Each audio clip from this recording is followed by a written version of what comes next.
Benji M. Castro, ang principal ng Bagong Diwa Elementary School dito sa Maynila.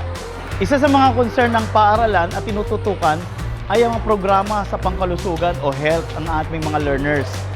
Kaya naman, ang pagkakaroon ng vision screening at eye exam ay isang magandang oportunidad para sa aming mag-aaral na makita, matulungan at mabigyan ng mga salamin para makatulong sa kanilang pang-araw-araw na pag-aaral. Sa proyekto kong ito, nabigyan ko ng pagkakataon ng ating mga anak na mabigyan sila ng mga salamin kung saan magagamit nila para malinaw po nilang mababasa yung dapat nilang basahin.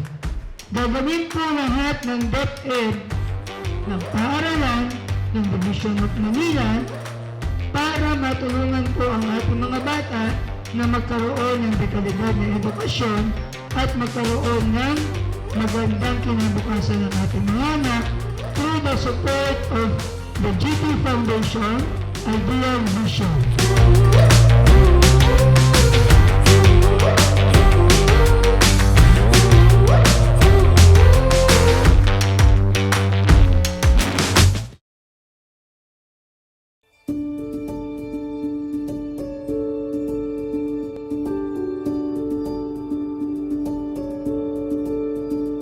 Unang-unang kami ay nagpapasalamat sa GT Foundation in partnership with Ideal Vision Center sapagkat meaningful ang kanilang participation at engagement sa aming paaralan.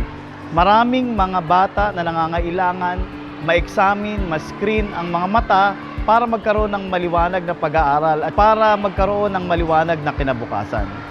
I want to express our heartfelt gratitude to GT Foundation and Ideal Vision for their generous donation of new eyeglasses. We understand the importance of clear vision in our education journey, and your contribution has made it possible for us to fully engage in our studies and reach our fullest potential. Ang mga salaming handog na ito ay papahalagahan namin, nagbigay tutok sa amin sa aming pag-aaral para sa aming magandang kinabukasan.